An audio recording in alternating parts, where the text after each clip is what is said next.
Salam sejahtera buat kita semua, salam sehat dan salam budi luhur. Baiklah, kembali lagi dengan saya pada mata kuliah perancangan basis data.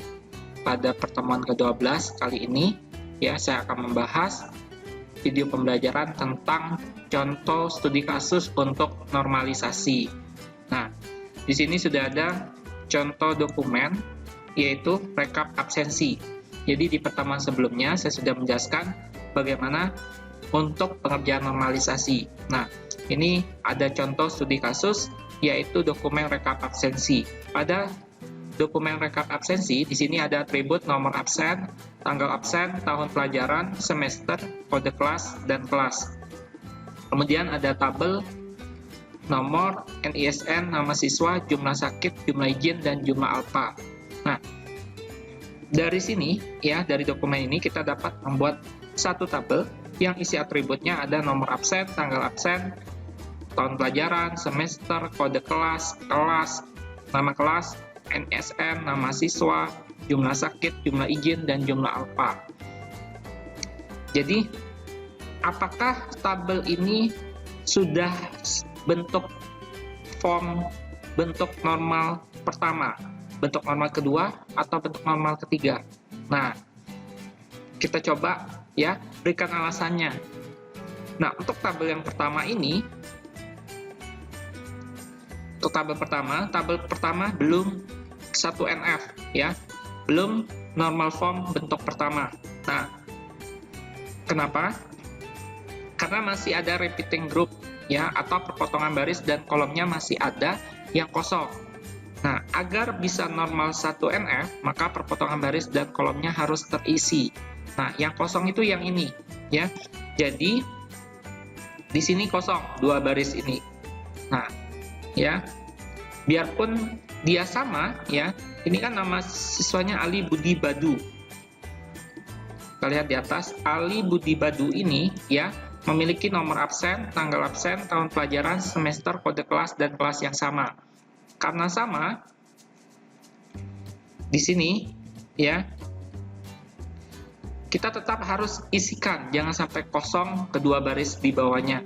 Nah, jadi langkah kita berikutnya, kita isikan, 2 baris yang kosong tadi kita isikan biarpun datanya sama, nomor absennya AB100, AB001, tanggal absennya 12 bulan 2 2015, tahun pelajaran 2014-2015, semester genap, kode kelasnya KLS01, nama kelasnya X, Jadi kita inputkan. Nah, setelah terisi penuh seperti ini, tabelnya, maka untuk keterangan tabel 2 ini, tabel kedua sudah normal bentuk ke-1.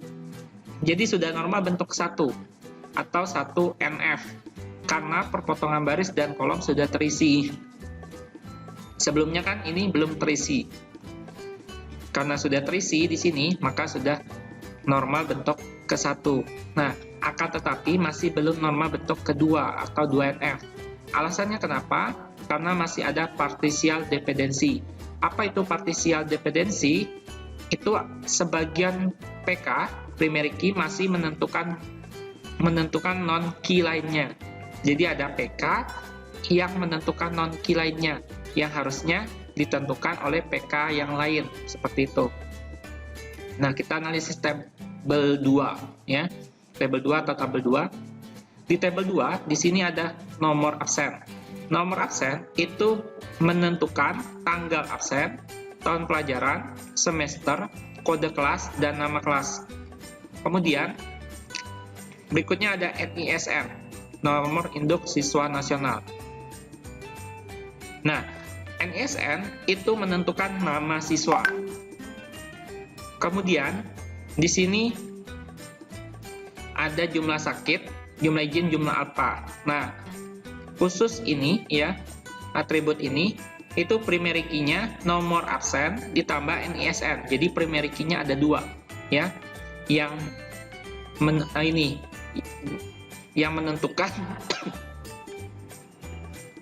menentukan jumlah sakit, jumlah izin, dan jumlah alfa. Jadi nomor absen ditambah NISN. Nah, Inilah yang menentukan jumlah sakit, jumlah izin, dan jumlah alfa. Atau jumlah sakit, jumlah izin, dan jumlah alfa bergantung dengan nomor absen plus NISR, seperti ini. Nah, agar normal bentuk kedua atau 2NF, maka kita harus menghilangkan yang namanya partisial dependency dengan mendekomposisikan tabel kedua menjadi beberapa tabel. Jadi, di tabel kedua ini kan baru satu tabel, ya. Kita akan dekomposisikan, ya, atau kita pecahkan, ya, menjadi beberapa tabel. Nah, hasilnya seperti ini, ya. Kita sudah memecahkan menjadi 3 tabel. Tabel pertama yaitu nomor absen, ya, yang menentukan tanggal absen, tahun pelajaran, semester, kode kelas, dan nama kelas. Kemudian tabel kedua, ya, nomor absen ditambah NISR, itu menentukan jumlah sakit, jumlah izin, dan jumlah alfa. Kemudian pada tabel 3, NISN menentukan nama siswa. Nah, ini adalah ini, ya, masih normal bentuk kedua. Nah, seperti ini hasilnya. Nah, karena sudah didekomposisikan menjadi 3 tabel, berarti sudah normal bentuk kedua atau 2NF. Karena sudah tidak ada lagi partisial dependensinya, ya, karena tabelnya sudah dipecah-pecah. Kemudian, akan tetapi 3 tabel di atas belum normal bentuk ketiga atau 3NF. Karena masih ada transitive dependency. Apa itu transitive dependency? Yaitu masih ada atribut non-key, ya, menjadi penentu atau atribut non-key lainnya. Nah, jadi agar normal bentuk ketiga atau 3NF, kita harus mendekomposisi lagi menjadi tabel di bawah ini. Nah, jadi ini sudah normal bentuk kedua, tapi belum normal bentuk ketiga. Nah, kenapa? Karena di sini, ya, kode kelas, key kode kelas ini menentukan nama kelas. Nah, berarti ada key lain yang menentukan non-key lainnya. Karena kode kelas dan nama kelas sama-sama key, kan? Nah, tetapi kode kelas menentukan nama kelas. Nah, karena ada ini, maka dia belum bentuk normal ketiga, ya. Selanjutnya, supaya dia bisa normal bentuk ketiga, ya, kita harus dekomposisi lagi. Kita pecahkan lagi. Tabelnya menjadi seperti ini. Nah, tabel 1, nomor absen, ya, menentukan tanggal absen, tahun pelajaran, semester, kode kelas.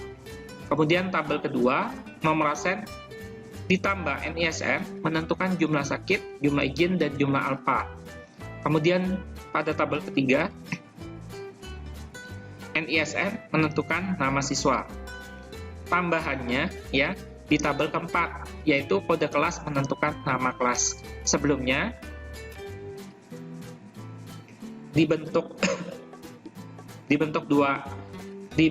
normal bentuk kedua, ya. Nah, nama kelas itu bergantung pada nomor absen, ya. Pada saat kita dekomposisi, ya, supaya dia jadi normal bentuk ketiga, nama kelas itu bergantung dengan kode kelas. Jadi kode kelas menentukan nama kelas bergantung dengan kode kelas. Jadi didapatlah satu tabel baru, yaitu tabel keempat. 4 tabel di atas sudah 3NF, sudah normal bentuk ketiga, karena sudah tidak ada lagi transitive dependency, ya. Nah, inilah hasilnya, ya, kita dapat 4 tabel. Kita dapat 4 tabel, ya. Ini sudah menjadi normal bentuk ketiga atau 3NF. Baiklah, ini saja yang bisa saya sampaikan pada video pembelajaran kali ini. Semoga bermanfaat untuk kita semua.